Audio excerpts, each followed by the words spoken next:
Welcome to Modern Migration Australia. I'm Filippo Pellegrino, and today we're going to talk about the Subclass 494 Skilled Employer Sponsored Regional Provisional Visa. Now, this visa replaces what was called the Regional Skilled Migration Visa, or the Subclass 187, and it has some particularly interesting features to it and that we're going to talk about in more detail. But first, let's just run through the basics of this visa. So first, you need to be nominated by an approved employer, and that nomination must be approved. You need to work and live in a designated regional area. Now, each state and territory has designated regional areas. So even in, for example, in Western Australia, it excludes Perth and predominantly the Peel area and some other areas nearby. It excludes those. For New South Wales and Victoria, it excludes all the major cities and even some of the major regional areas. So it's got some restrictions as to where you can be employed. As with most sponsored or nominated visas, you can only work for your sponsor or its related entities. So if it's a company that has multiple divisions, then you can work for those various divisions. The work, of course, has to be within this regional area. You can't work outside of the designated regional area for this visa. And you can't live outside that designated regional area either.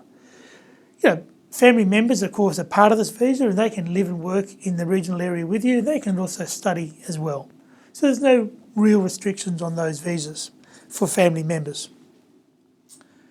Importantly, after 3 years, you can apply for permanent residence. Now, there's a whole range of criteria, which is basically 3 years that you've worked for your sponsor, and then you can seek to apply for a permanent residence visa.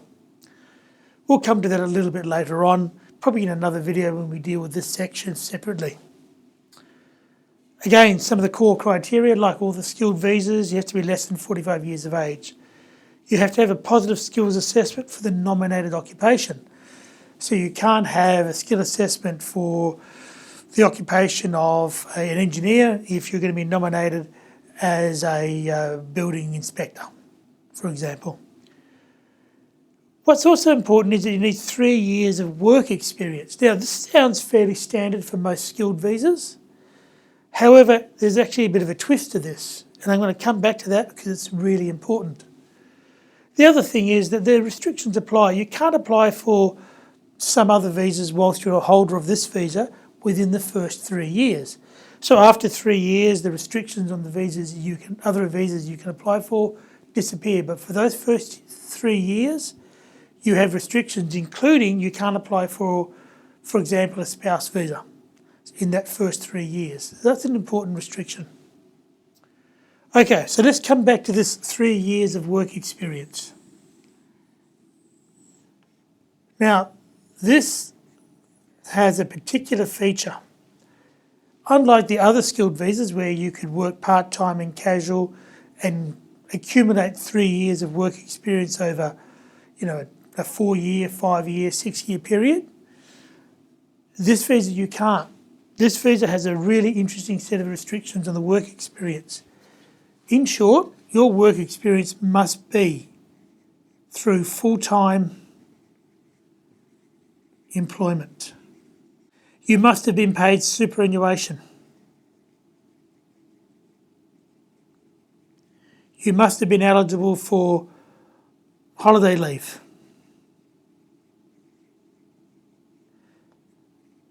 Sick leave. Family leave. This is what sets this visa apart from the other skilled visas where your work experience can be through casual, can be through part-time work. Here, this is not possible. So, work experience cannot be gained from part-time or casual. Now that has a real impact, particularly upon women, for example, and also some industries. So women who traditionally work part-time, more so than men, because they may be, generally speaking, women still perform the majority of child rearing activities. They also tend to work in part-time occupations. So, for example, an industry that is rife with part-time and casual work is the childcare sector.